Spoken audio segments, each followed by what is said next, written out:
bertambah dekat Allah Subhanahu wa taala. Wa in kana lahu fi tarkihi alfu uzrin, walaupun dia punya 1000 alasan untuk meninggalkannya. Walaupun dia punya 1000 alasan untuk meninggalkannya. Maka orang mukmin kamil ini ya, dia tidak akan meninggalkan hal tersebut. Tidak akan meninggalkan hal-hal perkara-perkara yang mendekatkan dirinya kepada Allah Subhanahu wa taala walaupun dia punya 1000 alasan untuk tidak melakukannya.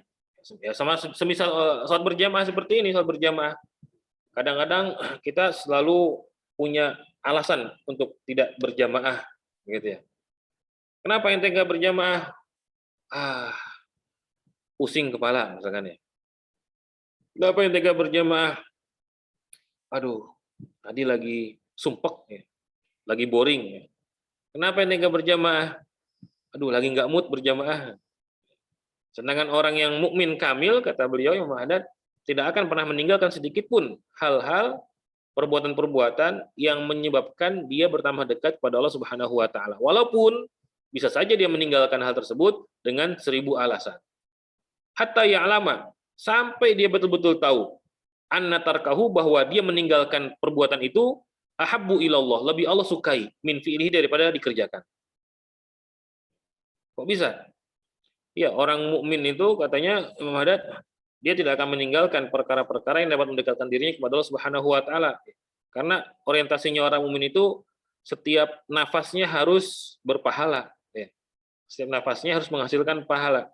Jangan nafas yang dia keluarkan itu terbuang percuma begitu saja.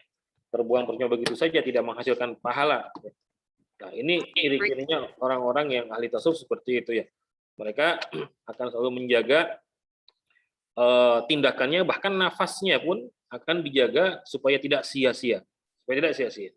Maka begitu pula dengan al-mu'min al-kamil, atau mereka ulama tasawuf dengan menyebutnya dengan istilah kumal. Ya. Bukan kumal, tapi kumal. Kumal artinya orang yang sempurna. Orang yang sempurna artinya mereka yang sudah berhasil istiqomah menjaga ibadah-ibadah atau menjaga hubungannya kepada Allah Subhanahu wa taala. Mereka adalah orang kumal namanya. Maka mereka tidak akan pernah meninggalkan sedikit pun perbuatan yang dapat menyebabkan mereka dekat dengan Allah Subhanahu wa taala. Kecuali kalau betul-betul dirinya tahu bahwa ketika kita meninggalkan itu Allah lebih suka daripada kita kerjakan. Ketika kita meninggalkannya, Allah lebih suka daripada kita mengerjakannya. Contoh misalkan apa? Contoh misalkan, sekarang kita lebih memilih mana? Antara sholat sunnah duha 8 rakaat dengan misalkan mengaji. Biasanya kita sudah istiqomah, Masya Allah, sholat sunnah duha 8 rakaat, Masya Allah, tabarakallah. Tapi satu saat di hari tertentu kita harus mengikuti acara kajian, ngaji lah gampangnya gitu. Maka akhirnya kita melaksanakan sholat duhanya 2 rakaat saja. Yang biasanya 8 rakaat atau bahkan 12 rakaat. Ya, berdasarkan riwayat yang lain 12 rakaat. Untuk kita mendapatkan ridha Allah yang lainnya, yaitu melalui thalabul ilmi. Tahu nggak kita bahwasannya meninggalkan sholat duha yang 6 rakaat itu Allah sukai? Tahu. Dari mana tahunya? Ya karena yang kita lakukan thalabul ilmi itu Allah ridhoi, sudah pasti Allah ridhoi. Sudah pasti Allah ridhoi. Itu contohnya ya. Maka di antara ciri orang yang mukmin, kata beliau, ya, tidak akan pernah meninggalkan sedikit pun hal-hal yang dapat mendekatkan dirinya kepada Allah Subhanahu wa taala, walaupun dia punya 1000 alasan untuk meninggalkannya. Sampai dia betul-betul tahu bahwasannya Allah taala meridhoi jika dia tidak melakukannya. Wa hadza qallama taufik, dan ini sedikit sekali orang yang mendapatkan taufik seperti ini, jarang sekali. Mana ada orang yang mau betul-betul bisa seperti itu. Walidzalika, oleh karena itu, tahammalal kumalu. Nah ini ya, tahammalal kumal. Tahammala, mereka orang-orang kumal, yakni orang-orang yang sudah sempurna imannya pada Allah Subhanahu wa taala. Karena kesempurnaan iman itu kan diiringi dengan banyaknya ibadah seorang. Kualitas dan kuantitas ibadahnya semakin banyak, semakin tinggi, semakin meningkat, maka juga akan semakin sempurna iman seseorang. Kata Imam Ghazali kan, al-iman yazidu wa yanqus, yazidu bi amali ta'ah. Iman akan bertambah dan akan terus bertambah dengan amal-amal ketaatan, dan berkurang sebab perbuatan maksiat kita kepada Allah Subhanahu wa taala. Adapun mereka orang-orang kumal, mereka adalah orang-orang yang selalu menambah imannya dengan cara memperbanyak melakukan amal taat dan tidak pernah melakukan maksiat kepada Allah Subhanahu wa taala. Maka Imam Ahmad mengatakan walidzalika tahammalal kummalu min ahlillah fi fi'li ma yuqarribuhum ila Allahi umuran ta'juzu an hamlihal jibalu rawasi. Mereka orang-orang kumal yang sempurna yang merupakan ahlullah, keluarganya Allah taala, mereka akan melakukan apapun juga yang dapat mendekatkan diri mereka kepada Allah Subhanahu wa taala. Di mana gunung yang tinggi pun pasti tidak akan sanggup untuk melakukannya. Sini Imam Haddad mengibaratkan gunung yang tinggi sekalipun, al-jibalur rawasi, gunung yang menjulang tinggi sekalipun tidak akan sanggup melakukannya, tapi orang-orang yang kumal mampu untuk melakukan itu. Wa amman daufa imanuhu, adapun orang yang lemah imannya. Wa qala yaqinuhu, dan sedikit yakinnya kepada Allah Subhanahu wa taala. Wa qasurat ma'rifatuhu, dan sangat minim sekali makrifahnya, pengetahuannya terhadap billahi kepada Allah Subhanahu wa taala. Jadi seorang kualitas iman seorang juga ditentukan oleh ma'rifah billahnya. Ditentukan oleh ma'rifah billah. Ya, ini pengetahuan dia terhadap Allah Subhanahu wa taala. Ma'rifah billahnya bisa kita ketahui dari mana? Ya dari mengaji gitu ya. Ngaji apa? Apa yang dikaji? Apakah kita fikih? Itu ma'rifah ahkamillah. Ya, kalau ngaji fikih namanya berarti mengetahui hukum-hukumnya Allah taala. Sedangkan untuk mengenal lebih dalam siapa Allah Subhanahu wa taala, maka yang kita perlu kaji adalah sebuah mata pelajaran atau bidang studi yang disebut dengan sebutan kitab tauhid, ya. Mata pelajaran tauhid atau akidah. Semakin kita banyak referensi bacaan akidah kita, tauhid kita, tentu saja tauhid yang berdasarkan Ahlussunnah wal Jamaah, ya. Maka akan semakin tinggi ma'rifah kita kepada Allah Subhanahu wa taala. Maka orang yang demikian, orang yang lemah imannya, orang yang lemah keyakinannya, dan minim ma'rifahnya kepada Allah Subhanahu wa taala, fala ya'ulu fi tarki maftaradallahu alaihi illa ala suqutil haraj. Maka mereka tidak akan menjaga, tidak akan mau untuk mengusahakan meninggalkan apa yang telah Allah wajibkan kepadanya illa ala suqutil haraj, kecuali hanya untuk meniadakan dosa. Walikulin darajatun mimma amilu waliwafiyahum amalahum wa hum la yuzlimun. Walikulin darajat, kan setiap orang mereka memiliki derajat. Mimma amilu, atas apa yang mereka amalkan. Di sini saya pernah mendengar Abi Ihya menafsiri ayat walikulin darajatun mimma amilu ini menjadi dalil bahwasannya besok kita berada di surga itu sesuai dengan amaliyah kita. Amalia kita seperti apa, maka itulah yang akan menentukan derajat surga kita. Semakin banyak dan semakin bagus amaliah kita, kuantitasnya semakin banyak, kualitasnya semakin bagus, maka akan semakin tinggi derajat kita dalam surga. Ketika seorang semakin sedikit amaliyahnya, amal ta'ahnya, maka juga akan semakin rendah derajatnya. Dalilnya mana ini? Walikullin darajatun, dan setiap orang akan berada pada derajatnya mimma amilu, berdasarkan apa yang telah ia lakukan. Mereka lakukan. Wal yuwafihim amalahum, dan Allah akan membalas apa yang pernah mereka lakukan berupa amal taat. Wa hum la yuzlamun, dan mereka tidak akan dizalimi oleh Allah Subhanahu wa taala. Artinya kita berhak mendapatkan posisi kita dalam surga di tingkatan yang demikian, yang kesekian, itu berdasarkan dari amaliyah kita ketika di surga, ketika di dunia. Kemudian Abiyah mengatakan, nah, di sini barokahnya menikah, keberkahannya menikah itu di sini. Ya. Dalam Al-Quran Allah mengatakan, uskun anta wa zaujukal jannah. Uskun anta wa zaujukal jannah. Tinggallah engkau bersama pasanganmu al-jannah, dalam surga. Jadi kelak kita akan tinggal bersama dalam surga. Loh, kata Abiyah, bukankah setiap orang, bahkan suami istri pun pasti akan berbeda. Kadang ada suami yang malasnya luar biasa. Istrinya, wah Masya Allah luar biasa, rajin.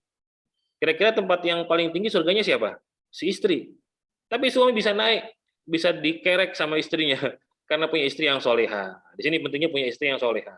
Begitu juga sebaliknya. Ya, Mbak Mita ya, sebaliknya ya. Kadang kita belum bagus, belum baik. Kita ya alhamdulillah sudah melakukan sholat fardu saja sudah alhamdulillah. untuk melakukan amaliyah sunnah yang lainnya masih kurang. Kemudian kita alhamdulillah insya Allah mendapatkan pasangan suami yang soleh, rajin beribadah, hingga akhirnya kelak ketika di surga lebih tinggi derajat suami kita daripada kita misalkan ya, daripada kita. Maka kita sebagai istri insya Allah akan ikut naik ke derajatnya suami karena Allah sudah menjamin setiap pasangan akan tinggal bareng bersama di surga. Uskun anta wa zaujukal jannah. Uskun anta wa zaujukal jannah. Maka di sini pentingnya atau rahasianya kenapa kita harus mencari pasangan yang soleh dan solihah. Karena tujuan kita orientasinya adalah besok di akhirat, di surga. Kita pengen nempatin posisi yang keberapa? Masa kita pengen menempati posisi perbatasan antara neraka dan surga, kan nggak mau ya. Ntar surganya anget jadinya ya, karena perbatasan antara surga dan neraka. Wa alaika dan wajib atas engkau bihamli kulli man laka alaihi wilayatun min waladin wa zaujatin wa mamlukin. Wajib atas engkau wahai pembaca kitab ini bihamli kulli man laka, menanggung beban orang yang menjadi tanggungan kita. Orang yang tanggungan kita siapa aja? Min waladin, anak, wa zaujatin, istri, wa mamlukin atau budak. Orang yang di bawah tanggungan kita atau di bawah kekuasaan kita bertanggung jawab terhadap mereka. Bertanggung jawab untuk apa? Ala fi'li shalawatil maktubah, bertanggung jawab untuk mengerjakan sholat wajib, sholat fardu. Maka kalau kita punya anak, kita harus mengajarkan mereka sholat fardu. Saya masih ingat kalau masih kecil diajarkan sama ayah saya bacaan-bacaan sholat, diajarkan tata cara sholat. Ya. Memang tanggung jawab sebagai orang tua terhadap anaknya. Dan itu wajib, harus. Kemudian wa zaujatin, istri begitu juga, pasangan. Ya, kalau istrinya masih belum bisa sholat, karena tren zaman sekarang ini istrinya itu yang penting cantik gitu kan ya, atau beda agama, kemudian mu'alaf, dipakai jilbab, tapi masih belum bisa sholat, ya, masih belum bisa sholat yang betul. Maka wajib bagi suami ini untuk mengajarkan sholat kepada istrinya. Wa mamlukin, begitu pula budaknya. Kalau dia punya budak, maka harus mengajarkan budaknya sholat. Fa in imtana ahadun min haula'i min fi'liha fa 'alaika biwa'dhihi wa takhfifihi. Kalau salah satu dari mereka, anak kita, istri kita atau budak kita menolak, nggak mau diajarin, nggak mau disuruh sholat, nggak mau disuruh sholat, apa yang kita lakukan? Fa 'alaika biwa'dhihi wa takhfifihi. Maka wajib atas engkau biwa'dhihi, nasihatin. Kita punya anak bengal, naudzubillah, jangan sampai. Atau punya istri nggak mau diajak sholat, atau punya budak nggak mau melaksanakan sholat, maka wajib bagi kita langkah pertama, ini langkah pertama, wajib bagi kita pada langkah pertama ini adalah wa'az, menasehati, dan juga takhwif, nakut-nakutin. Nanti kalau nggak sholat, di dalam kubur itu akan dijepit, nah gitu ya. Nanti ntar kalau ente nggak sholat, nanti di alam kubur ente sempit, gelap. Kalau ente sholat, nanti kuburan ente akan terang, gitu ya. Berarti ditakut-takutin. Kemudian kalau ternyata masih juga, fa'in tamarroda au asorro, kalau masih terus menolak, bahkan membantah, membangkang, alat tarki, untuk tetap meninggalkan sholat, fa'alaika, maka wajib atas engkau, bidorbihi, untuk memukulnya. Wa ta'nifihi, dan keras kepadanya. Kita pukul anak kita bersikap keras kepada anak kita pukul istri, kita pukul budak, keras kepada mereka, ya, keras. Sama, dulu saya juga masih kecil gitu, ditarik sama ayah saya, digebukin pakai sapu ya, dulu masih kecil. Alhamdulillah. Fa in imtana'a, kemudian kalau masih kayak gitu juga, masih menolak, nggak mau juga, sudah dikerasin, dipukul, masih juga nggak mau, walam yanzajir ala tarki, dan tetap tidak mau melakukan sholat, fa'alaika bimuqata'atihi wa mudabaratihi. Maka wajib bagi engkau, wahai bapak, wahai suami, wahai tuan, untuk muqata'ah. Muqata'ah artinya memutus hubungan. Sudah, biar dia jerak, sudah, nggak usah ditegur-tegur lagi. Wa mudabaratihi, dan berpaling. Udah, nggak usah dihiraukan. Jadi diancam anaknya. Kamu kalau masih mau jadi anak saya, kalau masih mau makan ikut saya, sholat. Kalau nggak mau sholat, berarti ya nggak usah makan dari saya. Misalkan gitu ya. Misalkan. Itu namanya mudabaroh. Fa inna tarika shalah syaitonun, karena orang yang meninggalkan sholat, kata Imam Haddad, syaitonun, dia adalah setan sebetulnya ya. Orang yang nggak mau sholat, orang yang meninggalkan sholat itu setan. Ba'idun an rahmatillah, yang jauh dari rahmatnya Allah Subhanahu wa taala. Setan itu jauh dari rahmat Allah Subhanahu wa taala, bahkan cenderung mendapatkan laknat Allah Subhanahu wa taala. Maka begitu pula dengan orang yang meninggalkan sholat. Orang yang tidak mau sholat, mereka jauh dari rahmatnya Allah Subhanahu wa taala karena mereka adalah setan, gitu katanya. Muta'aridun li ghadabihi wa lanatihi. Orang yang meninggalkan sholat itu berarti dia siap untuk menerima murkanya Allah taala. Berarti dia siap menerima laknatnya Allah Subhanahu wa taala. Orang yang meninggalkan sholat. Tahrumu muwalatuhu, bahkan diharamkan untuk menjadikannya sebagai pemimpin. Ya, dijadikan sebagai pemimpin atau kita berteman dekat dengannya. Kita akrabi orang yang meninggalkan sholat, yang enggak sholat. Karena orang mereka fasik dan kita dianjurkan untuk tidak dekat dengan orang-orang fasik.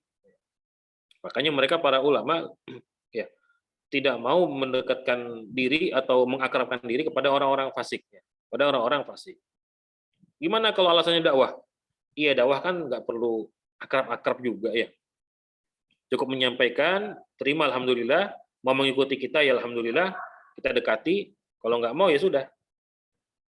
Tahrumu mu'alatuhu wa tajibu mu'adatuhu, dan bahkan wajib untuk memusuhi mereka. Waduh, adat keras juga ini ya. Wajib mu'adatuhu, tajibu mu'adatuhu, wajib memusuhi mereka. Ala kulli muslimin, bagi setiap muslim. Setiap muslim yang sholat harus memusuhi orang-orang yang nggak mau sholat.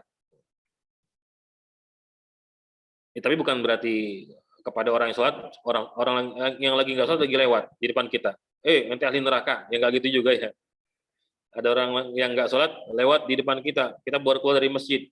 Ada orang nggak sholat lewat di depan masjid, lagi nongkrong, nanti ahli maksiat, nanti ahli neraka, nggak boleh ya. Wa kaifala, bagaimana tidak? Waqad qala Rasulullah sallallahu alaihi wasallam, dan sungguh Rasul Muhammad SAW telah bersabda, al-ahdul ladzi bainana wa bainahum as-salatu. Al-ahdu, perjanjian, alladzi bainana, antara kami, wa bainahum, dan antara mereka, as-salatu adalah salat.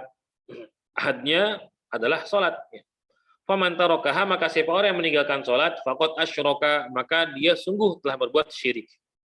So mengatakan faqad asyraka, orang yang meninggalkan salat faqad asyraka. Ya, maka di sini para ulama pun juga berbeda pendapat mengenai orang yang meninggalkan salat. Ya. Bahkan para ulama, mayoritas jumhur para ulama mengatakan orang yang meninggalkan salat ini, kalau kita hidup di negara yang menerapkan syariat Islam ya. Orang yang meninggalkan sholat, seorang muslim, mukmin yang meninggalkan sholat, maka mereka akan dikenakan hukum, sanksi. Supaya jera, supaya mau mengerjakan sholat.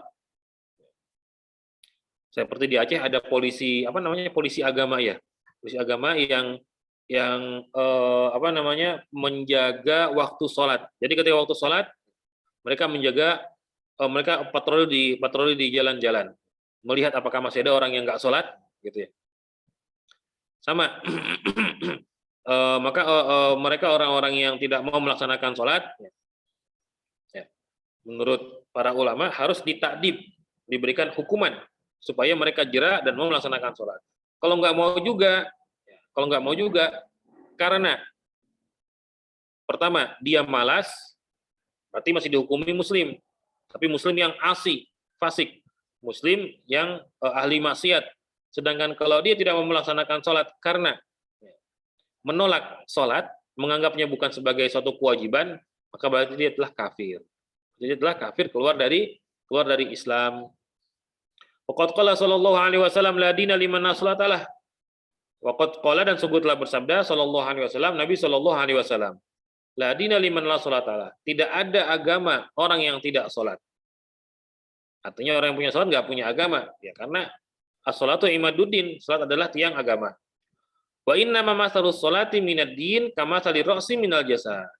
Hanya saja perumpamaan salat daripada agama itu sama seperti perumpamaan kepala pada jasad, pada tubuh. Ya. Kalau jasad, tubuh nggak ada kepala, hidup nggak kira-kira, mati. Begitu pula ya agama tanpa salat, maka ya akan mati, percuma saja beragama. Wa alaikan, wajib atas kalian, bitafarruqi yaumal jum'ati, untuk mengosongkan, meluangkan waktu pada hari Jumat. Meluangkan waktu pada hari Jumat. min jami'i asyghali dunya, dari semua kesibukan dunia. Hari Jumat harus kosong. Nggak boleh disibukkan dengan urusan dunia. Waj'al hadzal yauma syarifa khalisan li akhiratik, dan jadikanlah hari yang mulia ini khalison, murni, di akhiratik, untuk kemaslahatan akhirat kita.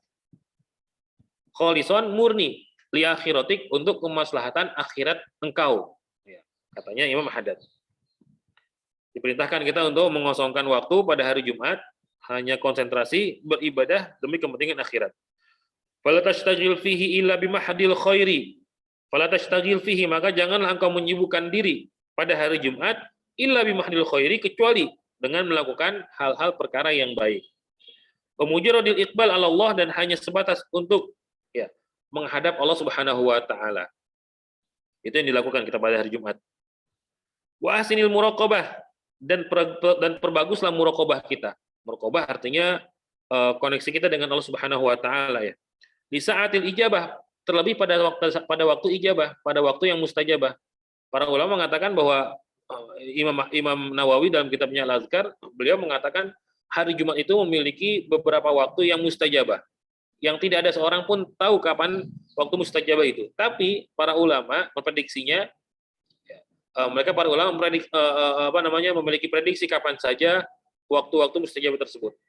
Ada yang bilang, kata Imam Nawawi di kitab Al-Azkar itu, waktu mustajabah pada hari Jumat adalah setelah subuh. Kemudian ada yang bilang pada waktu duha. Kemudian ada yang bilang pada waktu isyraq. Ada yang bilang juga pada waktu sholat Jumat. Kemudian juga ada yang bilang setelah sholat Jumat. Ada juga yang bilang yang paling banyak pendapatnya adalah antara dua khutbah. Ada juga yang mengatakan pada waktu asar. Ada juga yang mengatakan menjelang maghrib. Menjelang maghrib. Kata Imam Nawawi dalam kitab Azkar, oleh karena itu maka pada hari Jumat hendaknya kita meluangkan waktu untuk meraih kesempatan itu semuanya, nafat-nafat itu semuanya. Kita raih kemungkinan waktu mustajabah itu setelah subuh, ya kita lakukan setelah subuh. Taqarrub ilallah pada waktu duha, kemungkinannya juga. Berarti kita taqarrub ilallah pada waktu duha. Pada saat sholat Jumat, menjelang sholat Jumat, sama seperti itu juga saat sholat Jumat, atau ketika khutbah antara dua khutbah. Begitu juga ketika menjelang azan maghrib. Ketika menjelang azan maghrib kita dianjurkan untuk menyibukkan diri dengan dengan amalul khair, dengan amal taat, ya. Dengan perbuatan-perbuatan yang bernilai ibadah, Ya. Mungkin bisa baca sholawat. Dulu kita kalau di Mekah itu setiap Jumat sore itu kita baca Badriyah, ya. Badriyah, ya. Jaliatul Qadar. Sampai menjelang maghrib, setelah itu kita sholawatan. Sampai akhirnya maghrib, kemudian baru salat berjamaah maghrib. Ya, karena pada hari Jumat, katanya Imam Haddad, terdapat waktu di mana Allah Subhanahu wa taala mengijabah doa permintaan seorang hamba pada waktu-waktu tersebut. Dan tidak ada satu orang pun yang mengetahui kapan pastinya waktu ijabah itu Allah berikan pada hambanya. Para ulama hanya bisa memperkirakan, prediksi. Wa hiya sa'atun, dan ia adalah sa'atun, waktu takunu fi kulli yaumin jum'at la yuwafiquha muslimun yas'alullaha fiha khairan wa yasta'iduhu min syarrin illa stajaballahu lahu.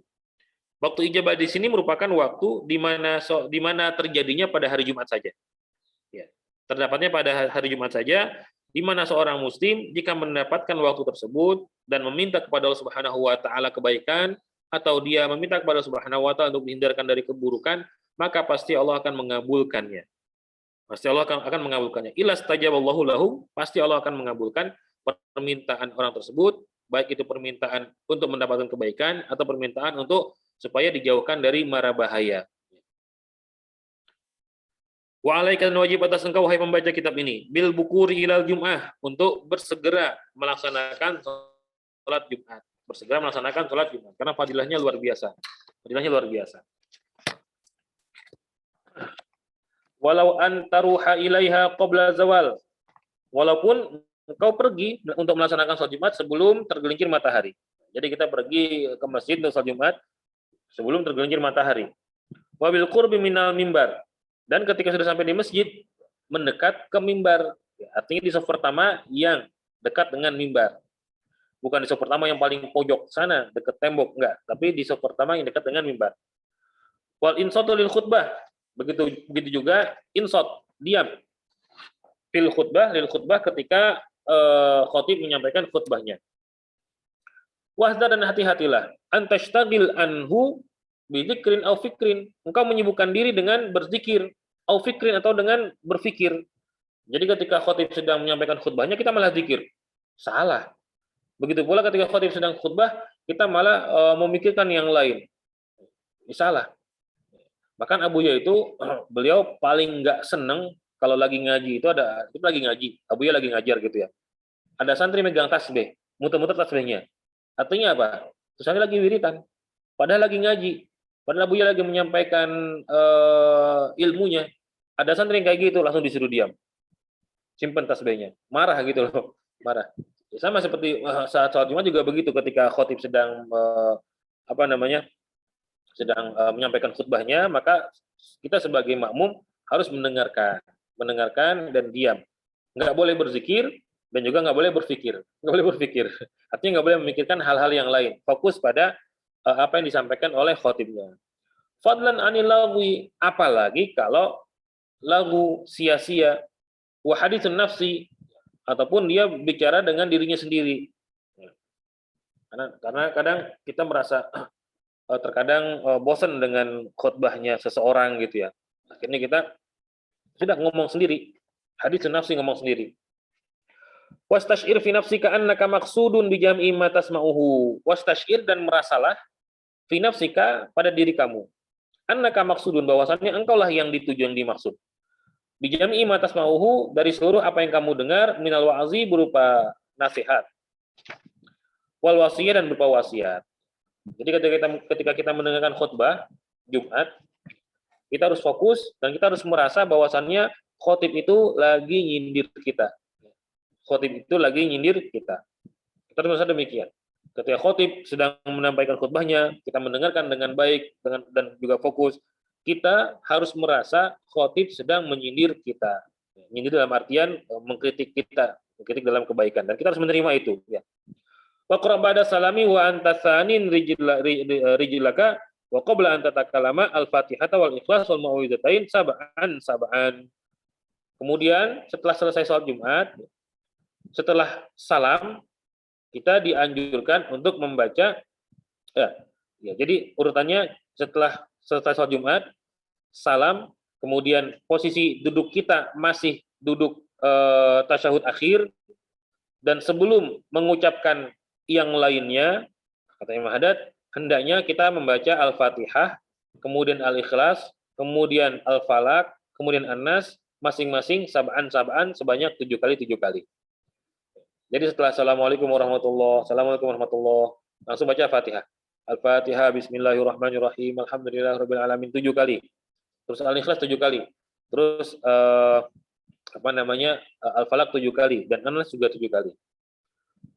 Wa qul aidan ba'dal insiraf minas shalah subhanallahil azim wa bihamdihi mi'ata marrah. Kemudian juga setelah selesai salat, setelah bubar daripada salat, ucapkan tasbih subhanallahil azim wa bihamdi. Subhanallahil azim wa bihamdi mi'ata marrah, sebanyak 100 kali.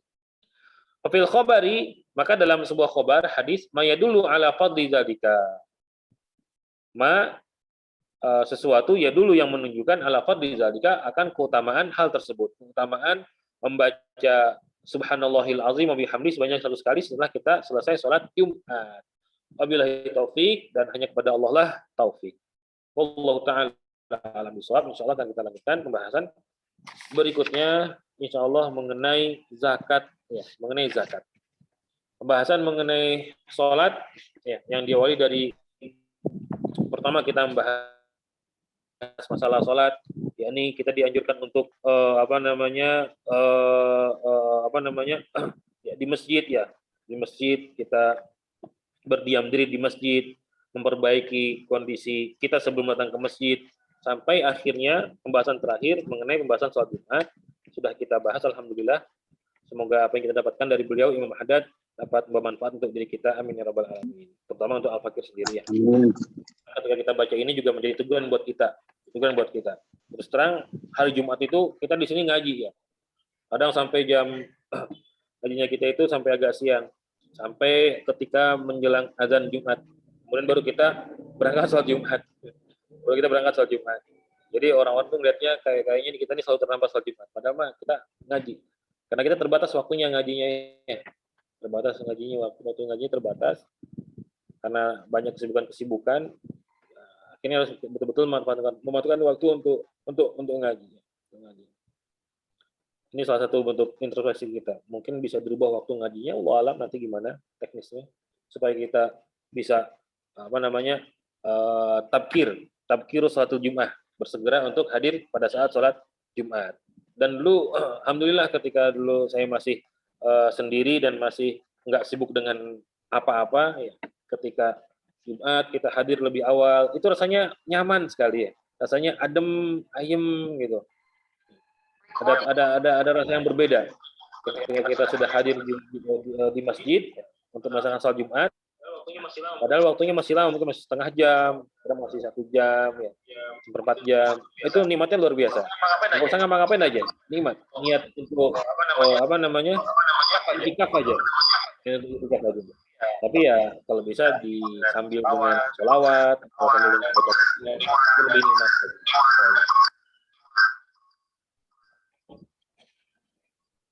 Mungkin teman-teman ada yang mau diskusikan, ada yang menambahkan, Fadol, monggo.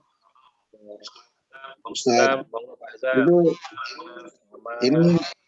ini mic-nya siapa? Rory kenapa ya kok bisa? Nah. Ustaz, kalau kita sedang sholat sendirian, pas misalnya sholat zuhur jam 2 ya, terus tiba-tiba ada rombongan jamaah datang. Sebaiknya kita membatalkan sholat kita, terus melanjutkan ke jamaah itu atau gimana, Ustaz? Kalau sholat fardu jangan dibatalkan. Ya.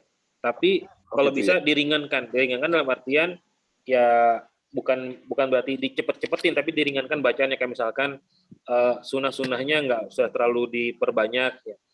Kemudian kita berusaha untuk ikut jamaah. Ikut berjamaah. Kalau memang ada yang demikian. Kan karena terlambat di perjalanan dan maka jangan batalkan sholat fardu, nggak boleh. Ya, karena kita kalau membatalkan sholat fardu nggak boleh. Nggak boleh.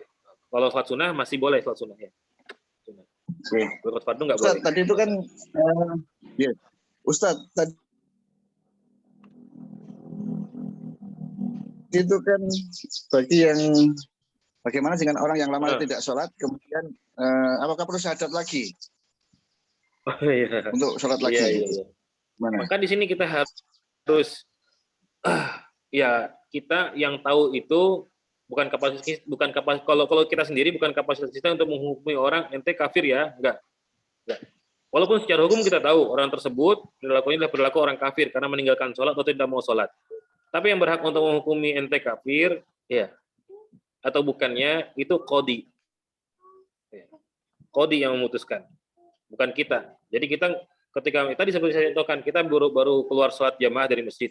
Ada orang lagi main-main di situ. Dan memang biasanya dia nggak sholat, kita tahu dia nggak sholat. Terus kemudian kita bilang, ente kafir ya. Nggak boleh ya. Nggak boleh. Karena yang boleh demikian itu, yang boleh bilang ente kafir itu cuma qadhi atau hakim agama. Qadhi yang diangkat resmi oleh pemerintah. Baik Ustaz. Terima kasih Pak. Oleh penguasa. Tapi ya hukumnya orang itu kalau memang betul seperti itu, ya berarti dia dihukumi kafir.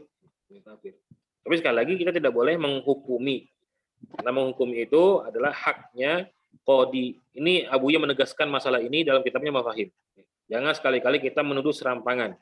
Karena yang berhak untuk menjatuhkan mencap seorang itu kafir, ahli bid'ah atau apalah gitu ya. Itu ada yang berhak untuk melakukannya, bukan kita, yaitu qadhi atau hakim. Itu ya. Siapa itu? Ya. Siapa Mas Roy? Ya. Tahdzir minal mujazabah fi takfir pertama kali yang dibahas sama Abuya masalah ini. Ini harus diingat-ingat. Artinya apa? Artinya sangat penting nih, paling penting bahasan saat ini itu masalah tadi itu. Makanya kita nggak boleh ente ahli bid'ah ya, ente ahli neraka ya. Ngomongnya sih lemah lembut, ente ahli bid'ah ya, gitu ya. Lemah lembut, tapi menusuk banget kan gitu ya. Ente kafir ya, nggak boleh. Nggak boleh seperti itu. Siapa Ustadznya Mas Sufi siapa? Masa lagi khusus beliau, Mas.